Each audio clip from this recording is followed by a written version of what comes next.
right, introducing our next extraordinary speaker. One of our guest teachers this weekend, a woman of profound embodied wisdom, Bernadette Pleasant.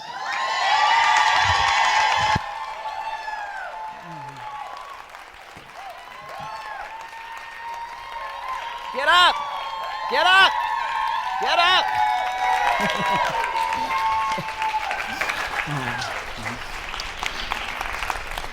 I want you to bend your knees. Yeah, do that. Come on, join me. I want to introduce you to a beautiful healer, Sam. Yeah. Sam is going to play the drums, and I'm going to invite you to move your body. I'm going to invite you to bend your knees. I'm going to invite you to growl a little, make some noise. Do something that feels good. Step away from your seats. Mess this shit up. Come on. Come on. Move your body and make some noise. Let it out with a breath. Close your eyes and dance like everybody's watching. Surprise yourself and have a little bit of fun. Come on, come on.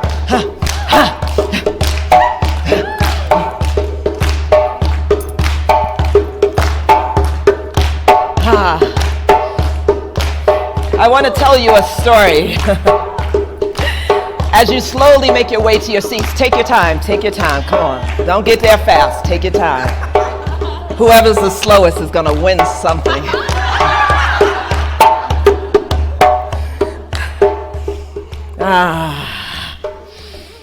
Thank you.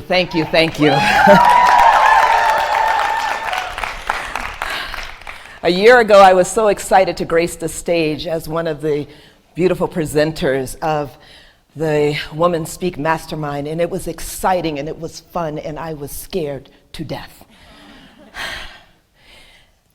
I teach a beautiful body of work called Femme. It is moving emotion through the body and healing. It is taking up emotional space. It's big, it's beautiful. And every single time I teach it, I'm scared to death. I started to do work with Casey Baker because I wanted to get on stages and speak. And I can tell you, since I did the mastermind, that has been happening.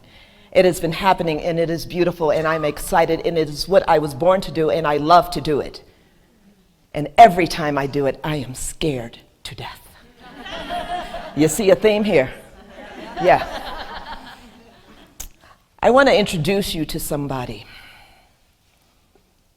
I want to introduce you to somebody who is near and dear to me. I want to introduce you to somebody who is precious. She stands about 3 feet tall. Big brown eyes. She wears barrettes in her hair, parted down the middle, and 2 big afro puffs. She's cute. She's got a smile that is infectious. She's mischievous.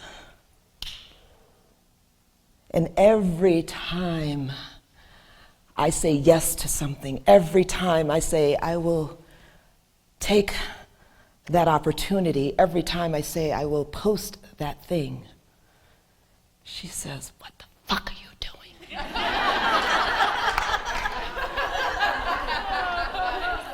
Why do you like scaring me? She's like, oh, come on, no, let's just stay right here where it's comfortable. Let's stay here where it's safe. Let's stay here where people don't have to see, where we don't mess up. Let's stay right here. Each and every one of you have that little person in you. That incredible, beautiful soul. That soul that fears messing up, making an ass out of themselves, not getting it right, fucking up, you know. And I have a responsibility. You have a responsibility. We all have a responsibility to say, I know you're scared. Let's do it anyway. I know you don't have the answer. I know you don't think we're smart enough or are doing it brilliantly enough or the best, because we all want to do well. We all really want to do well. But we have a responsibility to that which lives in us that wants to stay small and safe, to say, let's just have some fun. You know, we don't have to have it all together. We can figure it out along the way. I do all the time. Doing it right now. And that it's okay. I mean, seriously, it's better than okay. Because what is necessary, what is important, what people really care about is how authentically you show up. What people, I mean, there are brilliant things being said and spoken to us, and that is beautiful, and we can get like studious notes, and they're fantastic. I have notebooks filled with things that I intended to do. I didn't get to them, but what I did glean from those beautiful things that were being said, I gleaned what I needed, and I took that, and I was able to just morph that into something that worked for me. And that is part of my authentic way of showing up. Is taking something that has been shared or spoken or something that I've read and just thought, wow, this is incredible. And how can I take that out into the world? How does that affect my being? I want you to think about a time when you wanted to show up well. Is there a time when you didn't? I mean, I always want to look good. I mean, everybody, who here wants to look bad? Come on, who is it? Right. Nobody wants to look bad. We want to look good all the time. We want to look good so much that we are willing to tell bold-faced lies about how we're feeling, how we're doing. Because if someone asks you how you're doing, what's your first response? What is it? I'm fine, I'm fine. Let me tell you about a story, a day that I was fine. New York City. I was leaving work. I had a very corporate job. I was Brooks Brother down. Picture that. So there I am in my tight blue suit, looking very corporate, carrying my attaché case and my sensible heels and that French coffee that matched my skin stockings. I looked like I was in drag.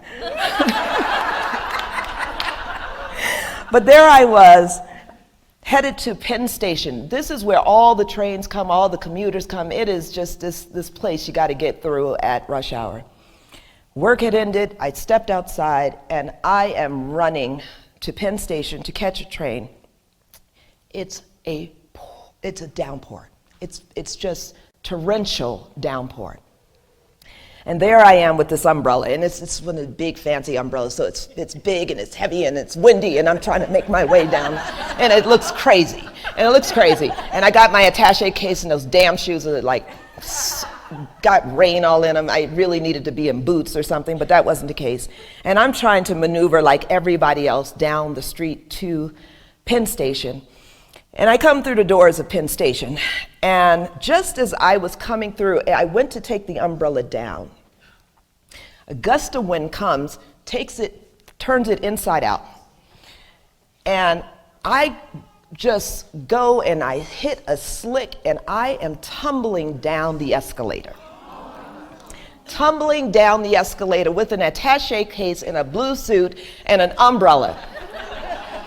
I started to yell as I'm falling, I'm fine, I'm okay, I'm fine, I'm okay.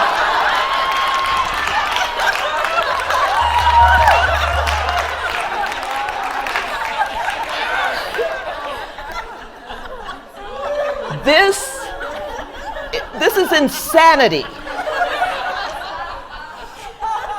And I land still holding the umbrella somehow. And only Bernadette fashion, because there's a basketball team standing there. You can't make this up. The ones who kept their composure, because the others just lost it. And I mean, who could blame them? I mean, this was ludicrous. A guy reached for my hand and said, "Let me help you up." And I said, "I'm fine."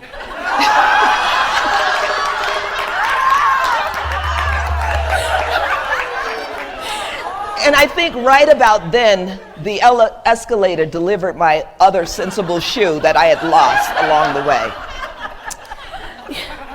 It is insane to want to look good. And who was I fooling?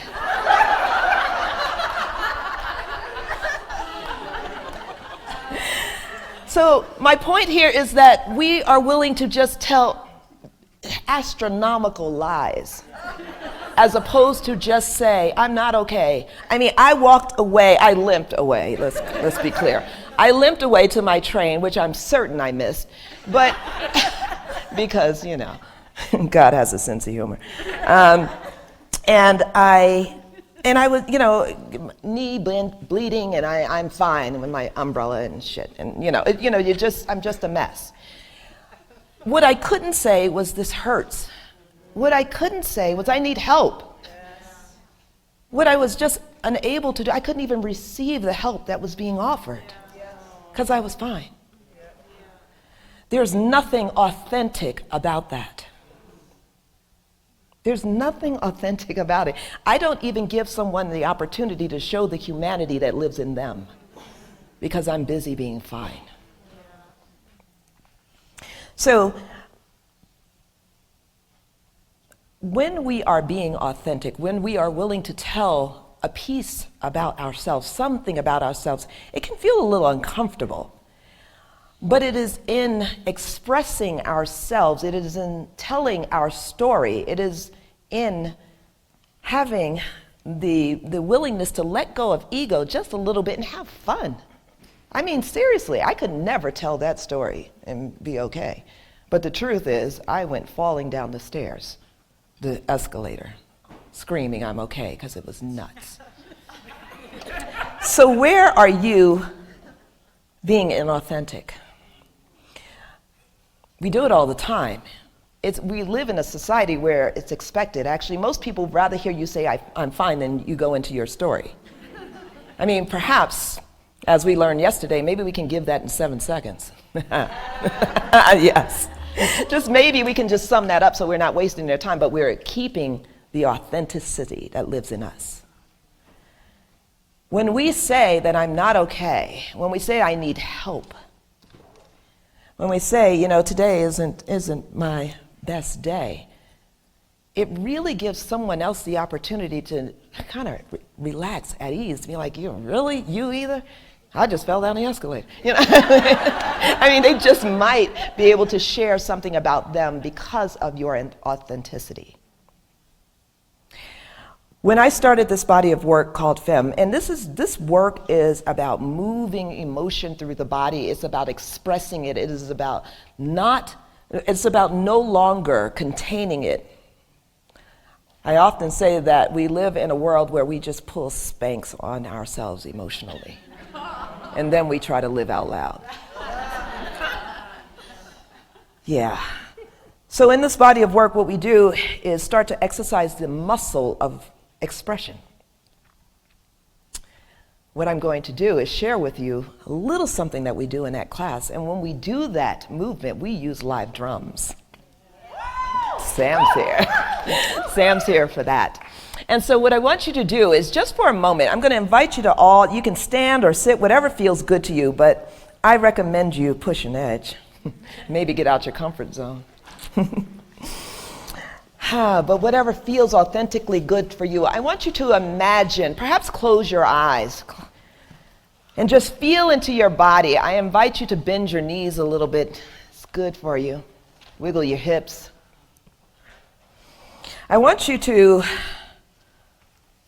feel the emotion, imagine the emotion, just hear it rain down.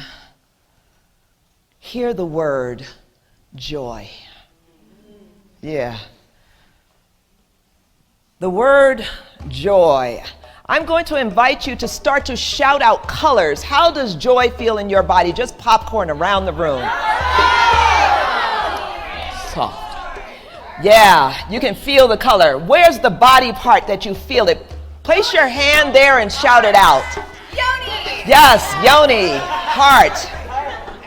It's all over the place. I want you to now start to imagine joy in your hands. And I want you to move your hands in a joyful way. Now remember, joy is not like happy. Joy is a little ecstatic. So I want you to allow yourself to move in joy. Joy. Give it sound. Joy. How might joy sound in the body? I want you to put joy in your hips. How does that feel to you? Joy in your feet, however that is for you. I want you to say to yourself that I am willing to be joyous. I am willing to be joyous. Joy is my birthright. Joy is my birthright. I create joy everywhere I go. I create joy everywhere I go. And just for 10 seconds, I want you to take joy, make it big. Use your entire body. Use your shoulders. Use your ass. Use your hands. Use your voice. How does joy move and sound in the body?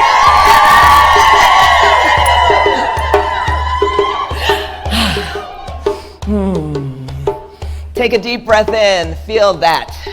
What does your body feel like in this moment? Shout out the words. What are you feeling? Delight. I feel exhilarating, tingly. Yes. Yes. Yes. Gorgeous. Thank you. Now just for a moment, I want you to take a deep breath in and let it out with an This is what's called the emotional tour. I'm taking you on an emotional tour. We call it a tour because we're going to get stuck in no one emotion, and I am going to be your tour guide. You're welcome. The next stop on the emotional tour, just feel it rain down, is grief.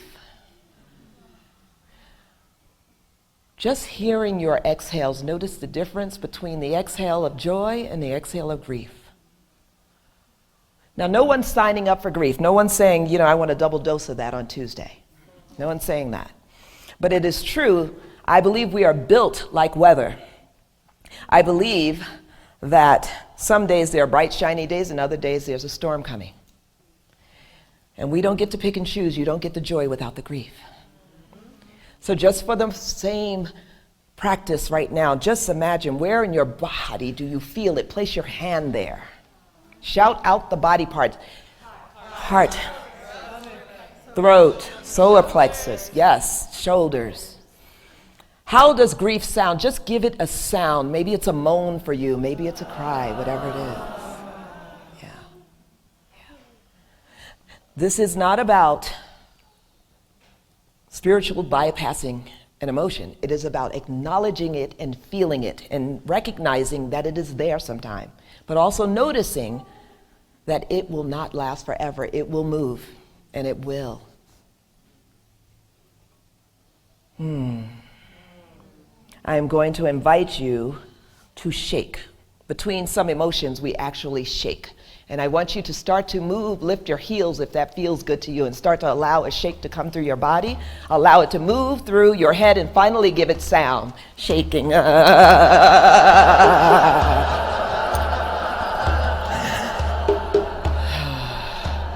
We shake to reset the nervous system. This is something you can do anytime when you're feeling a lot of emotion. You can bring that shake in. The next stop on the emotional tour, thank you. Just hear the word drop down. And the reason why we are going through the emotional tour, the reason why I'm sharing it with you is because this is authenticity. When you are feeling some emotions, that's being authentic. And rather than trying to act like these don't exist, what I want you to do is feel that emotion, feel the intensity of it, and know that you can be the wind of change and bring that shake in, but acknowledge it, see it. Where is it? Where does it live in my body? I see you. Recognize it. Yeah. The next stop on the emotional tour, just hear it. Rage. Yeah, it's anger. Give me a body part. Shoulders, head, yeah. Give it a color. Shout it out. That's right. That's right. There's no right or wrong color or place that you feel it. It is where it is in your body in this moment. What would rage or grief or anger look like in your hands? How might you move your hands? Let me get some anger. Yes. How do you feel it in your muscles? Notice what happens. Tight, contracting. Yes. This happens. This is real. If you're trying to write a blog and you're feeling some anger, you might want to move this first. Or you might want to blog about your anger, which is totally fine. Everything does not have to look like roses all the time. Sometimes there's something that we're upset about, a situation, something that is unfair. A politician, it's, that's just me. But whatever it is, something needs to be given voice to. And that is fine. That is showing up authentically.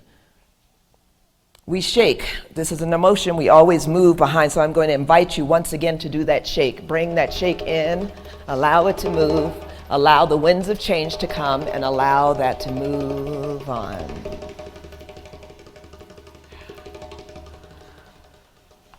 The next stop on the emotional tour, God, I love this one. I'm going to invite you to bend your knees and just imagine it right out before you. There is a smorgasbord of desires, and it's all of yours for the grabbing. I want you to start to move your hips and your hands like you are grabbing up everything that you desire that is rightfully yours. Yeah, imagine if all you had to do was breathe it in. How might you breathe in those things laid out before you? Yeah. Saying that it is mine and it is my birthright to have. I can have this. Yes, mine. It's all of it's mine. And I want you to find yourself so right in wanting those things you desire. Tomorrow we'll go more into this, but we don't shake this one off. I always want that. And the last stop on today's emotional tour is confidence. Where do you feel it? Yeah. I want you to turn to somebody and tell her, I'm confident. Tell somebody else, I'm confident. I'm confident. Yes. Yeah, give me confidence. Strong. Yeah. I want you to start to dance in your bodies. I want you to start to feel okay in your authentic bodies. I want you to take the messages that live within your body, and I want you to take them out into the world. I want you to express them. I want you to be big. I want you to be ginormous. I want you to tell somebody, I'm about to be big and you better watch out for me.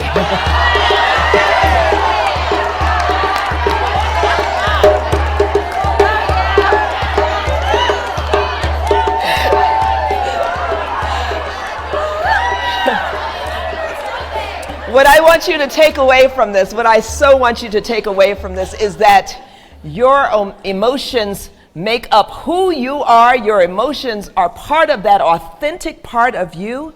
And when you take all of you out into your message and into your businesses and into your talk, that is the greatest story ever told. Thank you.